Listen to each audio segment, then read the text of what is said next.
Hey guys, Rob and Ingrid here, and we're about to see Prometheus, the first of the prequel duology. Yeah, this one is basically, remember the Space Jockey? We get it. We get their history about this. They're known as the engineers, Ooh, yeah. and this where it sets up stuff that will actually be important for the next movie, and even Romulus will be utilizing stuff from this.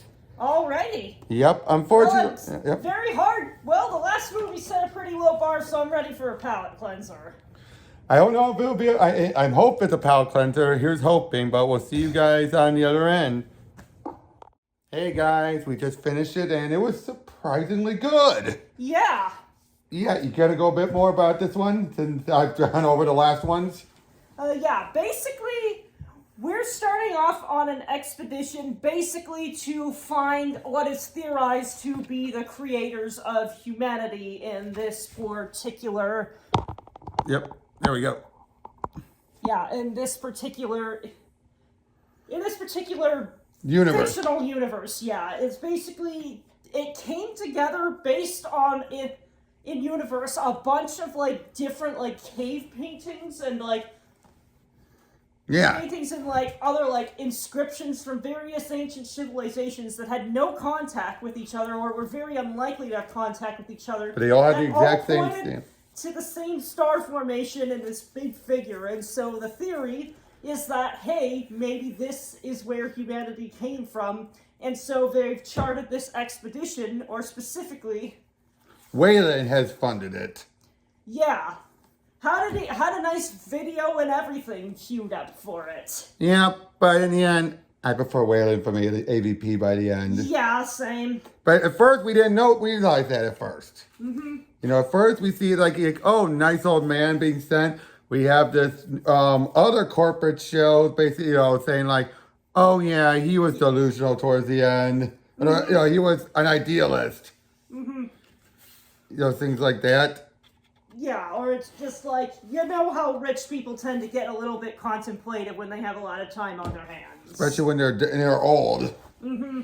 But I think that money can buy everything, that kind of thing. But yeah, then we have Shaw. Shaw is Elizabeth Shaw, basically the main character we're following around here. I want to say she's the Ripley, but she's also the inverse of Ripley in a lot of ways. Would we agree? Yeah, equal but opposite. It's like she's here because she really believes in this. Yep. And she really wants to find out the truth behind it. Like, she's got no ulterior motives other than, like, wanting to understand. So it's like, as opposed to Ripley, who was mostly there because she had to be, it was a job. Exactly. But then they chose to deviate when she didn't have a choice. Then we also have David, the replicant, and the synthetic. Mm-hmm. And at first I liked him. Mm-hmm. At first. Yeah. By the end, I don't know where to feel on him anymore. Yeah, he's complicated. The crew was an interesting crew. You had Idris, played by Idris Elba, who was, this no-nonsense captain. Mm-hmm. You had, You had Dr. Holloway. Dr. Holloway, that's also her love interest. Mm-hmm. You had so many other guys. Some of the names fell. What was Charlie Theron's character again? The executive. What was it? Oh, the name escapes me. Yeah, but the executive. The executive, yeah. Yeah, and the first they go out there, as soon as they land, they go and search the planet, and it's beautiful. Yeah, it's like, they did a lot of good work on the sets in this one, I gotta say. And for a good while, it's just about as long between when shit goes to hell as it was the first movie. Mm-hmm. Would you agree with that? Like, yeah, it's like, it's a slow, like, build-up, it's discovery, it's exploration, it's a scientific expedition. They're not really expecting anything to, like, or they don't really know what to expect. But they're certainly not coming strapped or anything. Exactly. They show up there, and while they're there, they end up walking around. They find some weird creatures. They find, like, this black goo, which will be important, especially when we get to this one. And they find, but then they also find, like, the remains of an engineer. Mm-hmm. who are the space jockeys. It's confirmed. And what did you think about that? That these were the space jockeys? I'm not sure how to feel. Yeah, it's like, it's an interesting idea, certainly. Yep. But there's a lot of unknowns here that we'll never get answers for. Especially when they chose to drop a lot of the engineer stuff to go back to the Xenomorphs. We'll find that out later. But yeah, I do like some of the mystery still, and they take Yoda remains, and then they head back because there's a storm coming. I like that, the storm. It's like, one thing I noticed is like, we hardly ever just get straight up environmental threats, like in the same way. Like, it's always the Xenomorphs. Yeah, but in this case, it's like, what the hell are you going to do against a storm whipping up on an alien planet? There's really only so much you can do. And then 2 of the guys are left behind because they didn't get to the back to the ship in time, so they're stuck in the caves.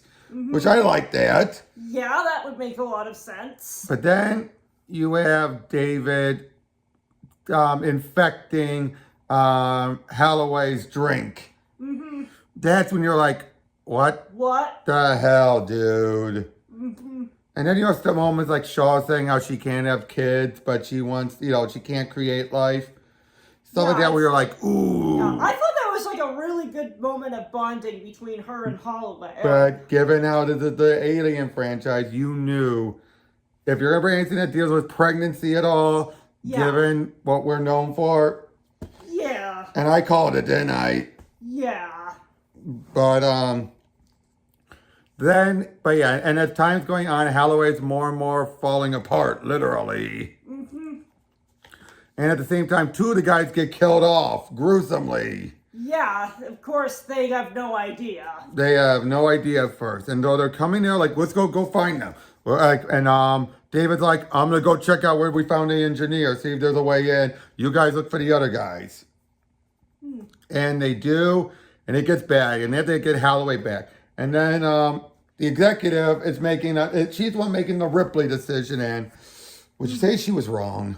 Coming out with a flamethrower when they wanted to put him in quarantine. I mean, I can see where she was coming from, but it's a bit much. Yep, but Holloway was saying, kill me. So she does. She fries him. Yeah. But it didn't kill him all the way. Yeah. That's where you're like, wait, what? And that's when shit hit the fan. Because you also then find out that Shaw is pregnant. Yeah. 3 months along, but it's like, wait, what? No. Yeah, that's not normal, but also not too off with other things that we've seen in the series. But David is so blasé about it. Yeah. And when he revealed, oh, your father died of Ebola. How did you know? I could read your dreams. They never explained that. Yeah, that was just kind of out of nowhere. Yep, and then she does a C-section, but not really, on herself to get rid of the creature. And let's just call it's a proto-face hugger. Yeah. And But then we also David finds that one of the engineers is still alive. Ooh, interesting. And throughout all the Shaw is just constant pain for good reason. She just got cut open and everything. Yeah, it's just the fact that she manages to do what she does while she just had that pain going on is pretty impressive, but honestly, not out of the pale for just the general pain tolerance women have in general. Yep, and she was just stapled back together. So in other words, she's probably still bleeding a bit. Because seriously, stapling, that's not going to keep it, that way. Yeah. And the creature's still there, but it's locked away, thankfully. Then and it turns out Wayland is still alive. And he's there because he wants to cheat death. And we find out the executive is his daughter. But we never get an answer if she was human or robot. But David it sort of reframes a lot of the earlier a lot of the earlier comments she had, because it's no longer a disconnect between the founder and the suits. It's a gal who's sort of watched her old man go senile, basically. So he said, I'm going out there. I want to meet the engineers. So they go to meet the engineer. And David awakens them, and it turns out they want to destroy Earth. Why? We never find out. And that's one of the annoyances. Mm-hmm. And, yeah, the engineer's the bad guy.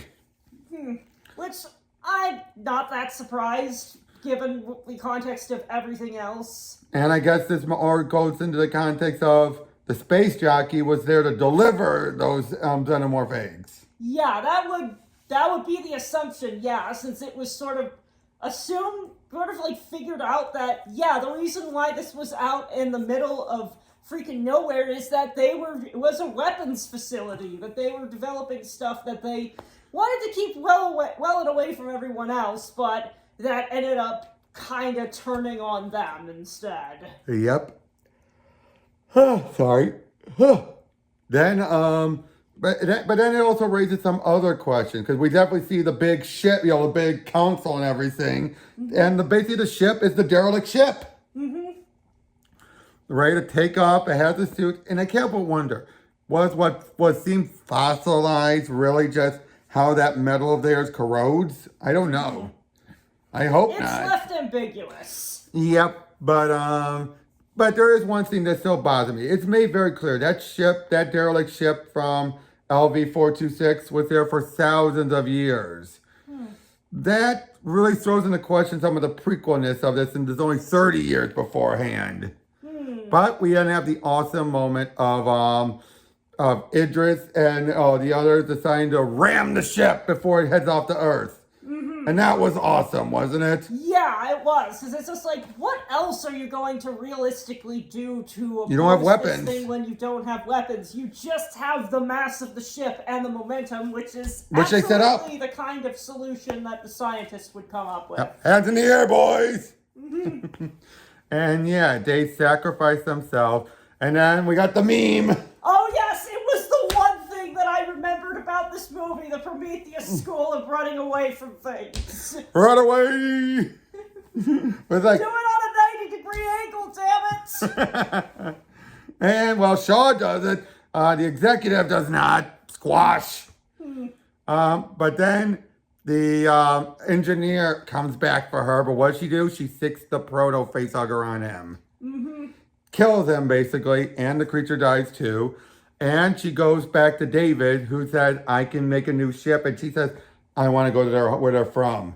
I want to find out why they changed their mind. Yeah, and it's just like, okay, that's how we do a good deconstruction and reconstruction. Yep. She's wanting to put the cross back on and everything, but then the credit sequence turns That out. was a bit on the nose. Yep, turns out the creature that chest busts out of the engineer, it looked more like crotch busting it almost. It was that much lower I don't down. know, it kind of looked like it just bisected, like, the whole chest. But it came out this weird proto-xenomorph, whatever.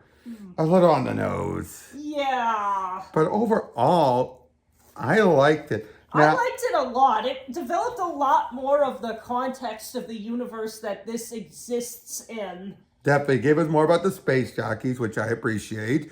I did. Now, some of the characters were forgettable, let's be honest, but not Yeah. all of them. There were definitely a lot of ones that stood out here. Yep. Oh, wait, I should have mentioned got killed by the engineer. I should have mentioned. Yeah, it's just like... What'd you expect?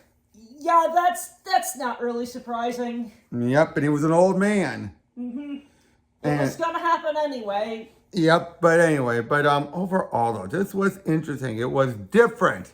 It was very different, but not that much different.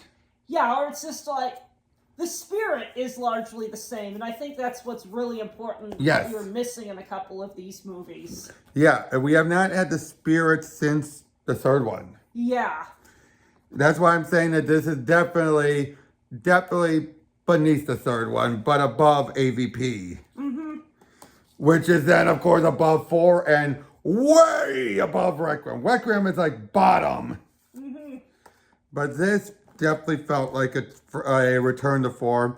Although, what do you think about them negating AVP? I mean, really did it? I don't feel too bad about it, since it's like crossover stuff is always like in this realm Dubious of debatable canonicity of like, it isn't.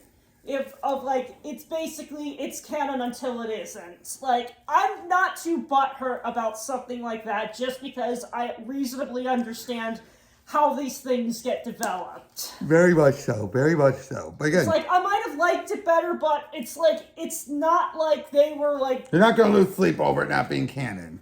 Yeah, it's like, it was fun. I enjoyed it. Yep. But yeah, I mean, any other thoughts?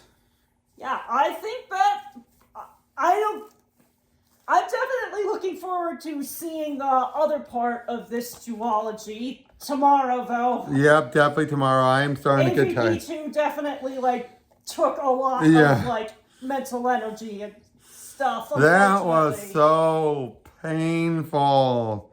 But yeah, let's hope that we can sleep on it and then wake up and hopefully watch something better. Yep, we'll have this, and then finally Romulus to wrap things up. Mm-hmm.